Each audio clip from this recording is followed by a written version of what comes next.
so much for coming to Lexington this weekend. Should be good for you. Thank you for having us. Can you hear me? Yes. I think you've been here before, right? Been to Lexington before, maybe? I'm not sure. Okay. Fair enough. So, because when you go to a show, I'm not, but when you go to a show, it's just such a show that sometimes somebody else asks me and I don't know. fair enough. Welcome to Lexington. We really appreciate you all coming in and for doing the show, for doing the panel, and the fans here really appreciate it. So if you all don't mind, we can go and get started with the questions. I'll take the first question. How did you all get involved with Twin Peaks and David Lynch? Very brag. It was like just a regular casting call. What David does is he doesn't read people. He looks at photographs from a trusted casting person and just gets a kind of an energy of who could possibly be right. So I think for me personally, I was brought in the pool of possible Donnas or Shelleys. And yeah, for me it was cool because it was the first time I went into an interview and I just decided to, through someone's instruction, be myself and just be honest and be kind of quiet like I was at first because I was shy. And got in trouble from the casting director. She called my agent and said I shouldn't have done that. And then a week later he called and said he wrote a role for me. So Audrey was born in a 15-minute meeting, which is pretty remarkable. Wow. Yeah, I just was called in to meet him because he thought I was this dead girl. So that's how it happened. She was beautiful and the perfect, right, blonde hair, blue eyes. That's why. Come on. And dead. Blonde hair, blue eyes, and dead. She looked pretty, Dad, didn't she? I have to ask, what are these awesome kitty cat ears? We're like the parents. Is that a cartoon? Yeah, it's really kids show. It's like really cute. That's great. It's so awesome, I can't stop looking at those. Does that help? No, I like looking at them. They just kind of catch your eye, don't they? Yeah, that's great.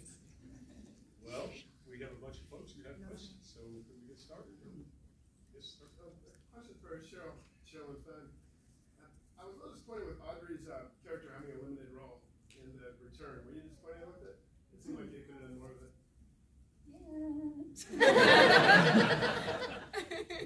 Yeah. The funny thing is, when we had a meeting with David, after we knew there was going to be the return, and I was like, I just think that I should be in like almost every scene. Such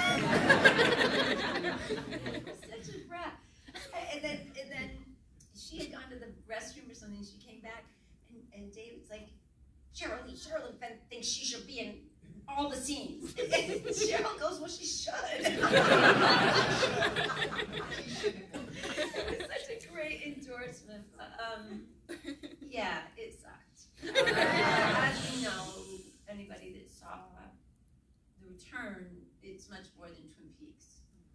It seems like very much, so much of his work and a kind of a look back. And originally my part was really small and really awful, and I think people told me that I was,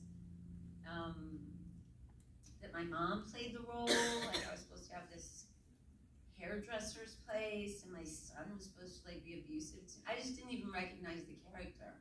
So I said, and they needed the approval.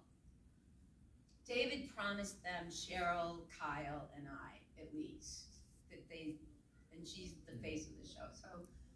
So he had to rewrite it, and he was mad at me. And then the coolest thing was after we shot it, there was a lot of anger in it, I feel, even directed at me, in like a weird kind of mockery of the dance in a way. It was interesting, but I just kept my heart open and kept shining as best as I could. And after we shot everything, he said, come here, Sherilyn Fenn, we have to talk. Because I'm Sherilyn Fenn, not just Sheryl. And he said, look, I'm sorry. You you were right.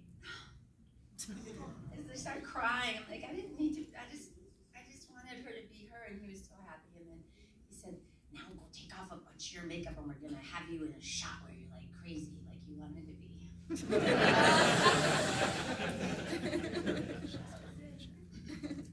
one of the best parts of the whole thing. It's cool. The original and the dance and everything. Wasn't it gorgeous? Cool. It's fun. It feels weird when you have to fight for stuff, you know? I had to fight for that. And, well, otherwise my character would have popped in when everybody else's did in this weird little thing, you know? And then, I guess because she was later, people were really happy, like, where is she, where is she? The whole thing got pushed because of that situation that I just loved Audrey more than that. I just didn't think it was fair, so. She already didn't get Special Agent Dale Cooper. Enough. Because of the girlfriend? No, not cool.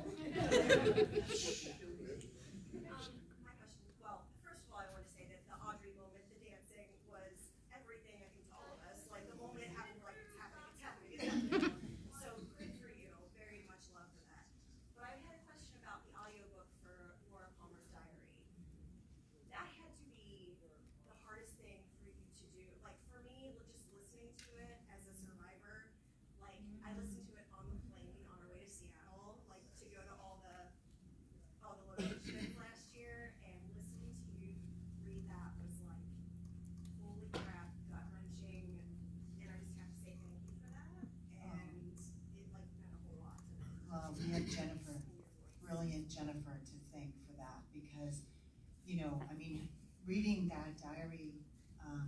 It's David when Lynch's I daughter, if nobody knows. You all know. But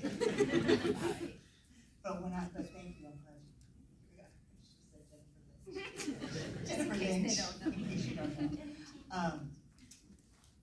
Reading it when I was in my 20s and having it there for me was one thing creatively, but then we recorded the audiobook just probably 6 years ago, maybe 7 years ago.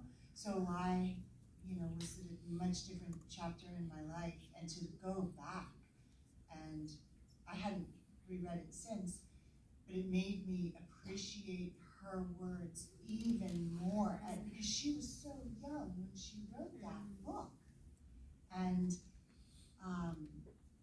just her writing, the rawness and the complexity of her writing was, you know, an honor to be able to work with again.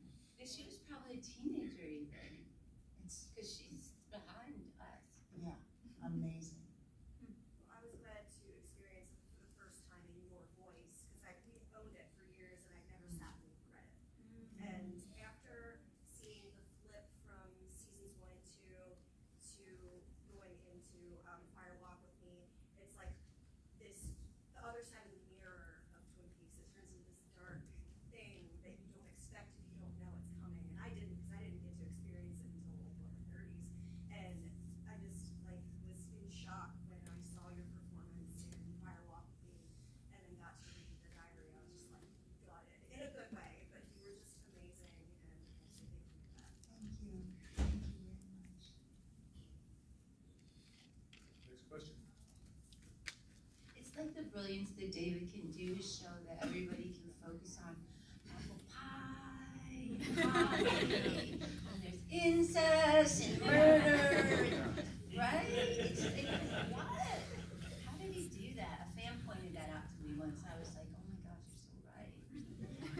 It comes in real life sometimes too, though. You just, all this weird stuff's going on about you, but you have to have that degree of normal behavior in there somewhere. That's a bit Abby normal. Call me Abby. Thank you guys for being here. My question is to kind of lighten it up a little bit. With such a interesting cast of characters that are on Twin Peaks, if you could play anybody else besides your assigned roles, who would you play?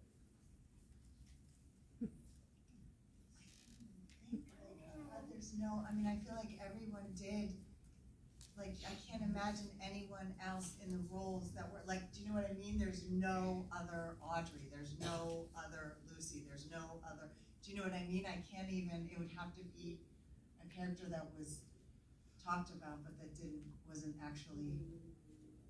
actually have life yet, probably. Yeah, I just want to be Audrey. Yeah.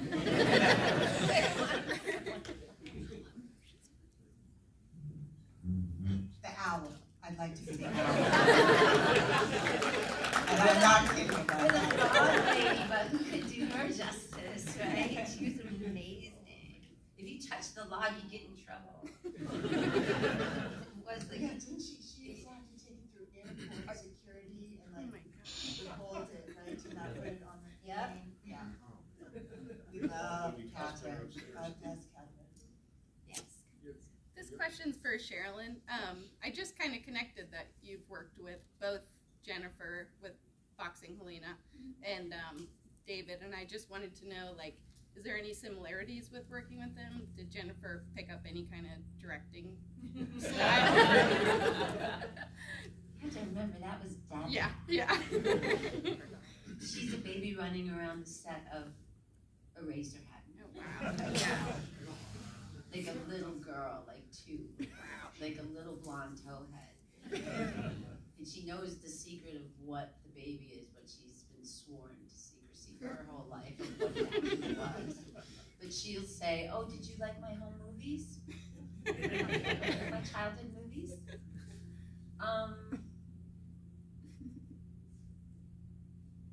Of course, they both have the genius of storytelling and of seeing the beauty in things that the world doesn't see it in. But the biggest difference, which I always say is kind of obvious, is working with a woman. Yeah.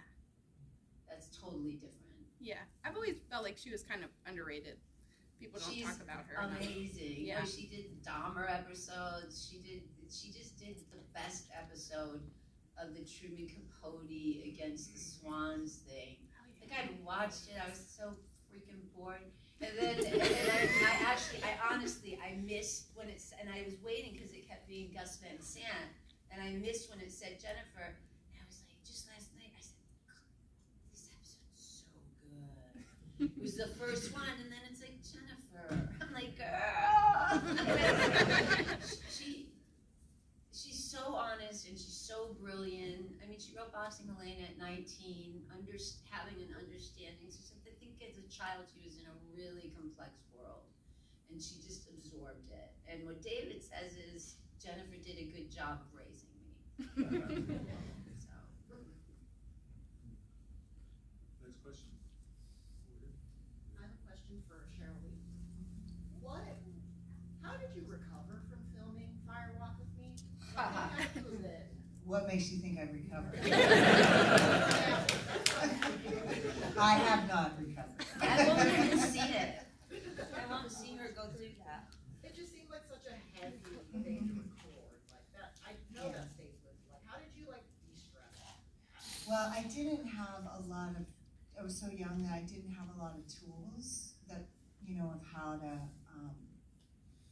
and when they teach you acting, they teach you how to develop a character and how to bring a character in and how to put life into the character, but they don't teach you how to say goodbye, how to walk away, how to heal after, how to recover after. So I kind of had to learn that on my own the hard way, but one thing I did do that helped is that I left and I went and spent time with my family and went away from Los Angeles, and I felt like I just needed to remember, because that character took up so much space, that I needed to remember who I was before that, and that helped. And then lots of good therapy. But yeah, it just,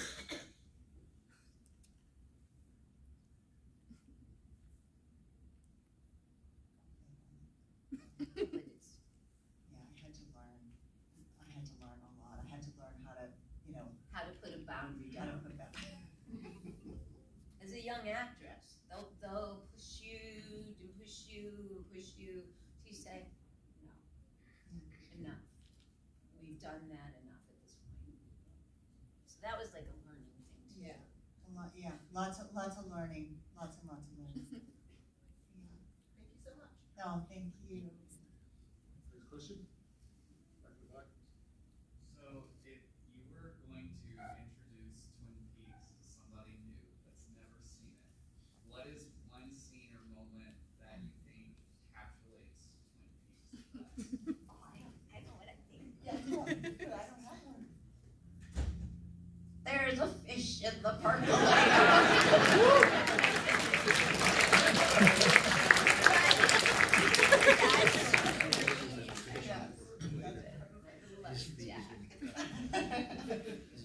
Wouldn't that sum it up? It's good when there's a fish in the fucking percolator, okay? Sorry, guys. Sailor's not. Kind of on that vein, Jack Nance, Twin Peaks is a very expensive show. There's so many cast members on it, some of whom are sadly no longer with us.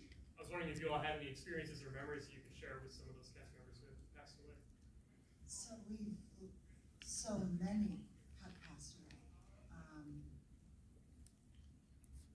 Yeah, I mean, a couple of them, it's hard to even still believe that they have, you know, and it just like when anyone that you care about dies, you know, you cherish the memories, cherish the, some of them, you know, knew before they were going that they were going, some of them didn't. So, you know, just feeling grateful for the time that we had. I mean, you know, everyone that David hires is so talented in their own way and such a master in their own way in any department. But they're also just a really great group of people, you know, kind and funny and yeah. So just really cherishing and appreciating and, you know, as always, wishing if you didn't get to say goodbye that you'd had that time.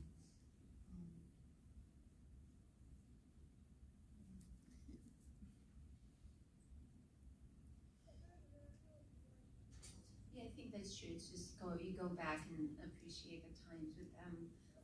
Like Jack Nance was such a support system for me, and I don't even know why.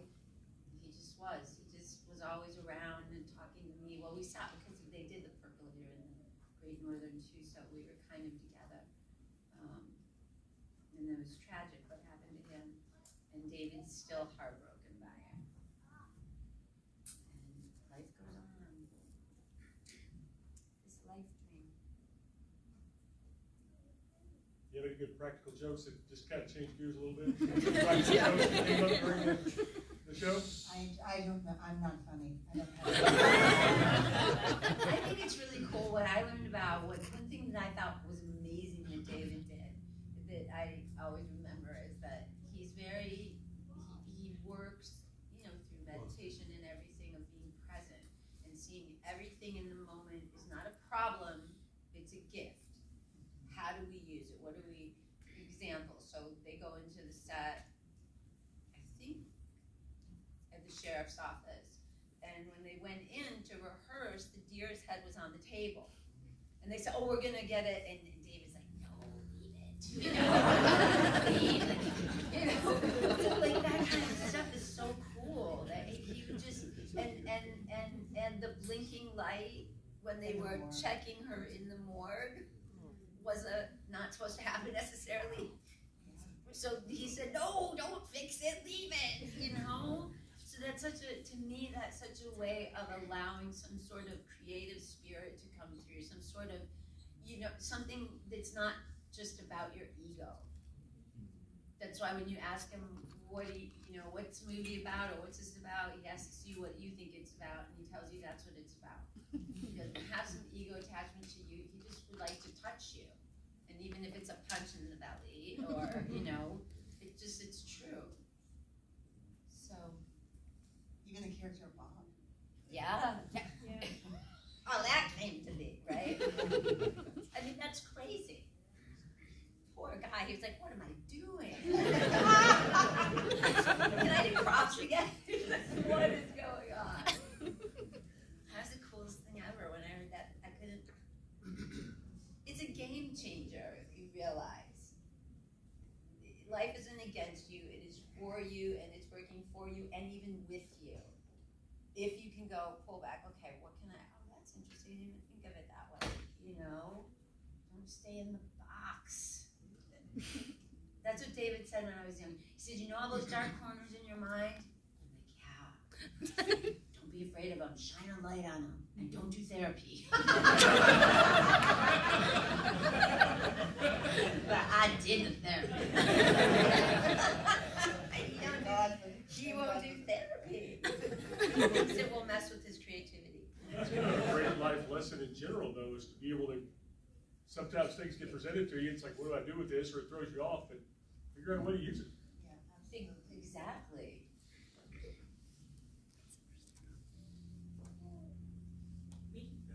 It's like I just want to ask.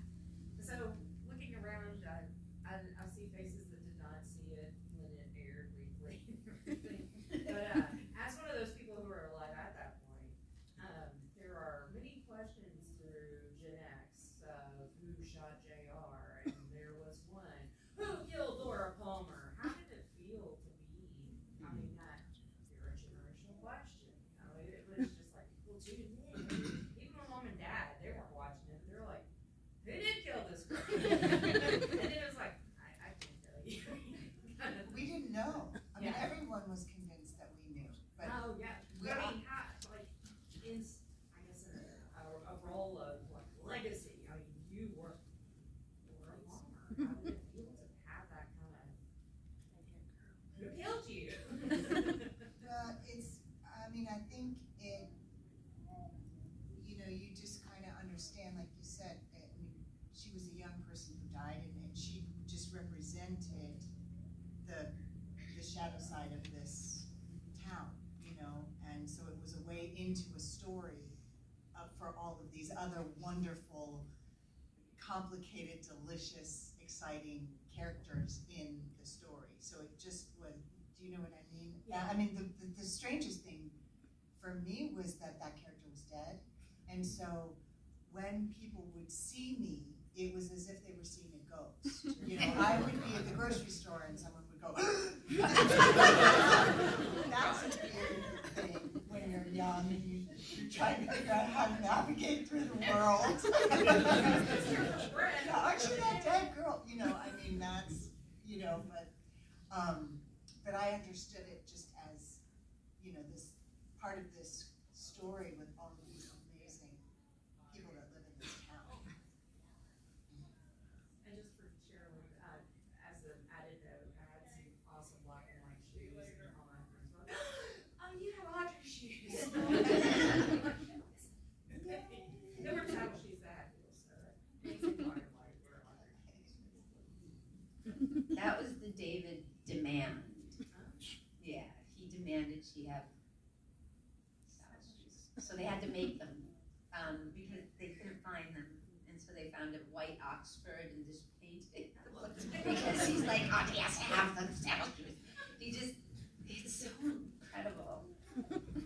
He just, the details. Sit in the car for a beat, your shoes, and then swing. I mean, it's like, interesting. He's the clock. I remember sitting in the hallway in the school and just listening to that clock. And realizing, God, there's so much, it's so filled with, right, your memories of my school and this and that. It's like the fan. He's trippy. I mean, he is. He's an artist. He just will pick up on things and, you know, make it more real, because that's what we're supposed to do, is be illuminating sort of the human struggle and honestly revealing. There had been a murder in that town, I found out much later, that was a girl taped up, washed ashore. There was literally, and I think he did. I think he read it, and then and I don't know this for sure, but I found this story And that somebody else has said, this happened, like, in that area before Twin Peaks started, and I was like, I bet. Yeah. What? Somebody said it's Oh, I'm sorry, there's a podcast about it, I think, what is it called? I know, I'm so bad with names, but there is a podcast about what, I think it was Northwest, based it on, Teal's Pond. Thank you, Teal's Pond. there. Was it up there? Yeah, that's The it. girl was watching short, all taped up. That's what he heard as a kid, someone told a story about a ghost on the water, and that's what did it, and there was a murder, and yeah, so, but Teal's Pond is the name of the podcast. And you can feel the spirit there. I mean, it's so powerful in that area, and nature is dominating with those trees, and there's just something about it, right? Those trees. Completely, completely. More questions? It's kind of two-parter. So you all did not know who killed in the show. What was beforehand? Who did you all think who was like the top of your all's list? And then what was your reaction when you found out who it actually was? Well, David didn't plan to tell who killed Laura Palmer. Well, not for a while. He wanted to go into this land of these people.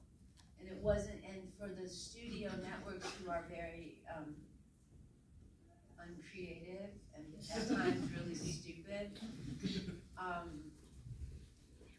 they were demanding him to do that. I mean, he's showing me network notes, which were like, so-and-so's eating a sandwich. What kind of a sandwich? How sloppy is the sandwich? You know, he's like, do you want to see the dumbest thing in the world? And he's showing me these network notes. So I think what happened is they only gave him a half a season to start with, 7 episodes. They didn't think it was going to go anywhere. Nobody thought it was going to go anywhere. The season replacement, mid-season replacement, and it turned into something, they weren't even going to pick it up.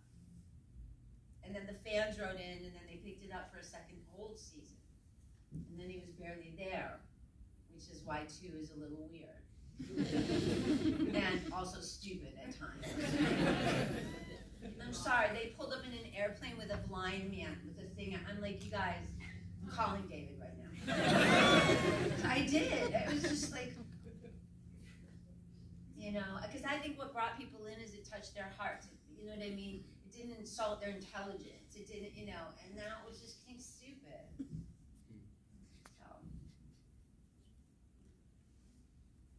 So my introduction to Twin Peaks was actually in a communication class I took for grad school. And admittedly, the first episode that I watched was with the Woodsman. So I got all light, so I was left there saying, like, what the hell am I watching? This is the weirdest shit I've ever seen in my life. But it was so weird that it led me to watch the series from the beginning, and you know, I was very entranced by it. And throughout this course I was taking at the university, we read articles of professors and scholars just dissecting the world of Twin Peaks and trying to make sense of it. And I'm sure both of you are no strangers to the fact that fans were already doing that on the forums back in the day. But how does it feel to know that there are these professors in higher education and these researchers and scholars that to this day are still trying to dissect the show and trying to analyze it? Do you think it's kind of a fool's errand? Do you think it's worthy of them taking their time doing that? Like, how do you feel about that, like, to this day? Well,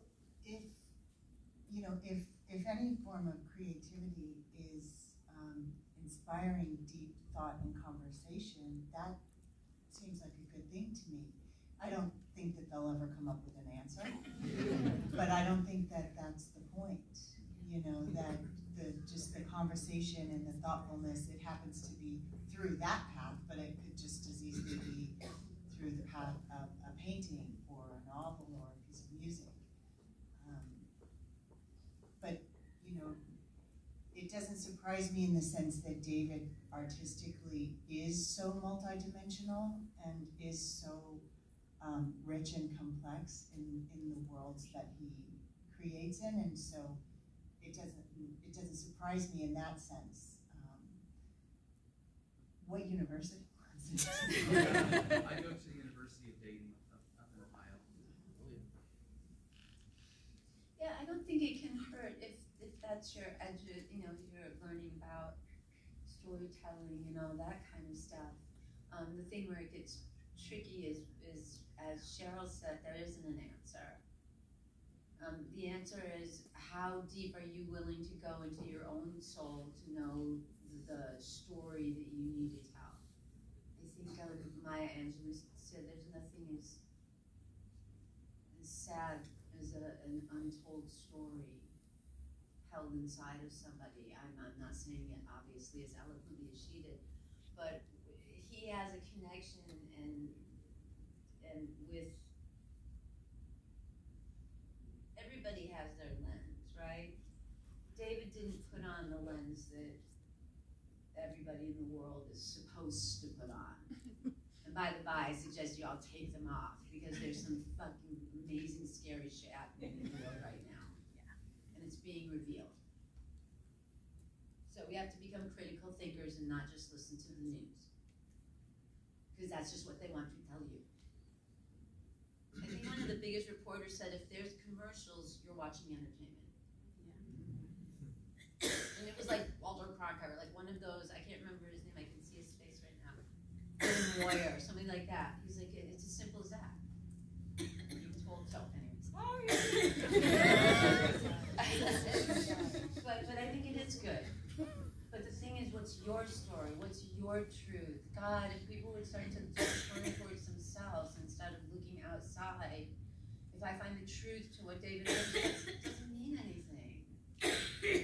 Unless it touches your truth within yourself of, oh wow, I wonder why I responded that way.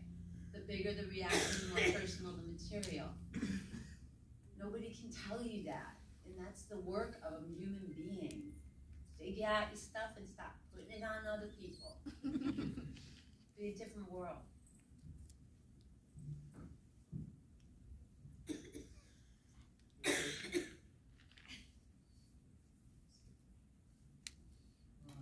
is for both of you. Whenever you guys worked on Wally Park, did you guys ever interact with each other? Oh, I only had one day. I only had one day too. And I was not on the ground. Not even mess.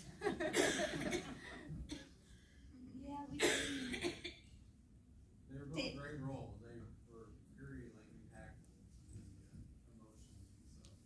You did a great job at that, as small as they were. Well, what I came to find out later about my role was that it actually happened to Jennifer's friend who was driving across country and came across basically that scene, a flipped car, and was freaking out, and then saw this girl who died, and she shared that story, and then David put it in the movie, which he was mad about. Whatever. But anyway, so he just came up to me and said, "I'm doing this thing, and there's this broken china doll, and she's all bloody, and then she dies, and it's you." I'll be there. And I was, so, I don't know how you play somebody who's dying. But just with David, he'd come and just look in your eyes. Where's your mother's so mad at you. Where's the bobby pin? Scratch your head. Don't forget to scratch your head. Because, it's gross, right? And it's like, great action. I'm in David land. More blood, more blood. Oh my God. And another pair of jeans room. I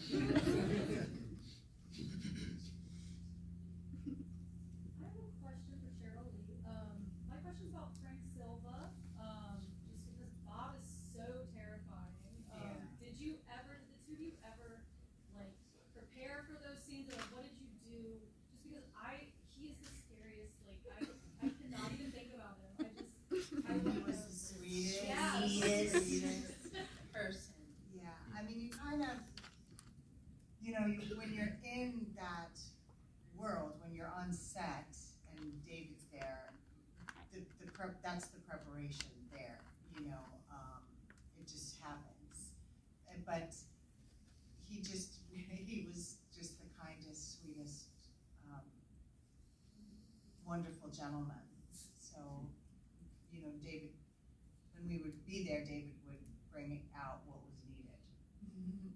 You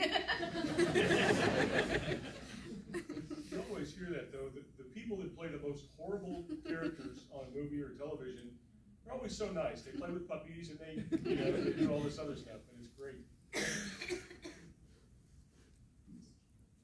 Speaking of being in that world, which has had to be an experience, what are some life lessons or career lessons that you learned then that are still with you that you can bring back to you?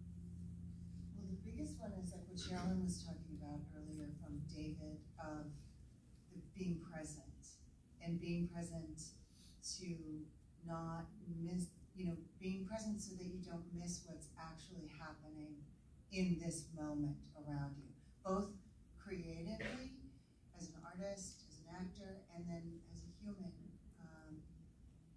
That these, as you were saying as well, that something that appears, you could perceive it as a mistake, can actually be a blessing in disguise and can actually be sometimes a miracle, or the inspiration for what's needed in the art in that moment.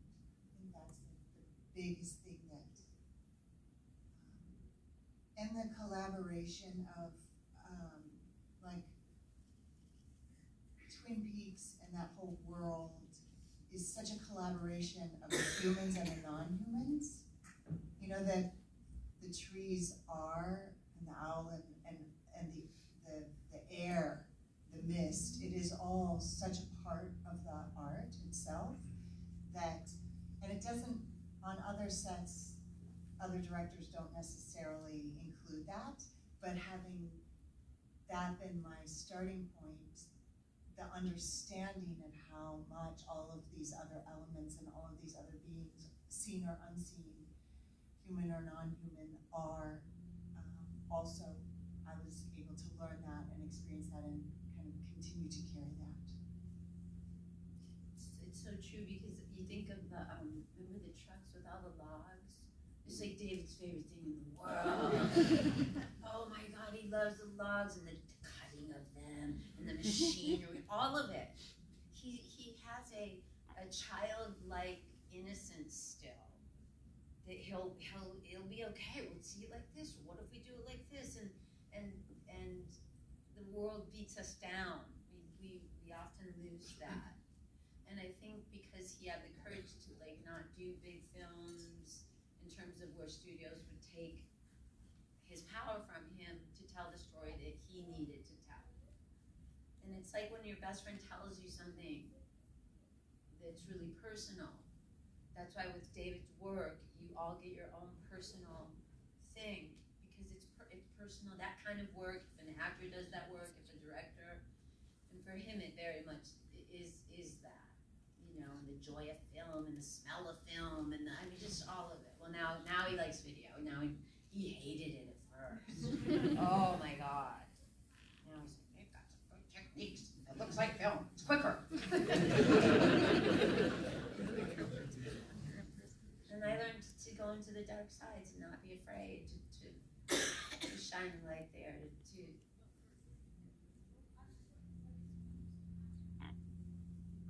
and to trust, but you gotta trust the right people. Like, you can trust David Lynch. You might get a really bad director, and then you have to trust yourself and do what you have to do. But my teacher, when I would get scared, he'd say, "You're with David Lynch, just listen to him. All you have to do is listen to him." Because they rewrote that dancing scene the same day. I didn't know I was going to dance. I'm in episode 2 losing my mind. What do you mean I'm going to dance?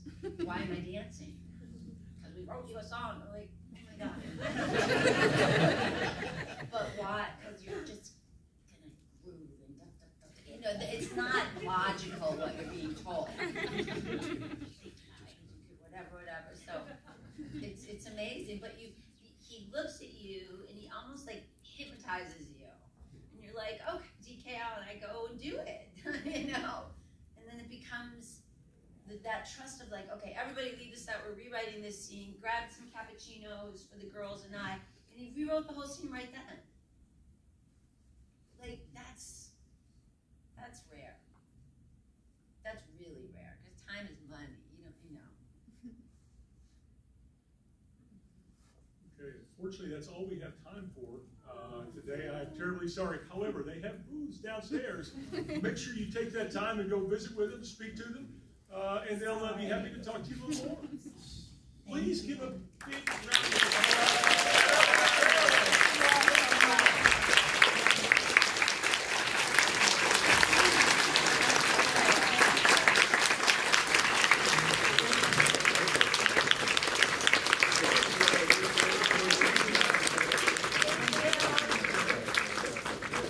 Thank you all for the great questions. We really appreciate it. I feel bad. Make sure you do head downstairs and talk to them.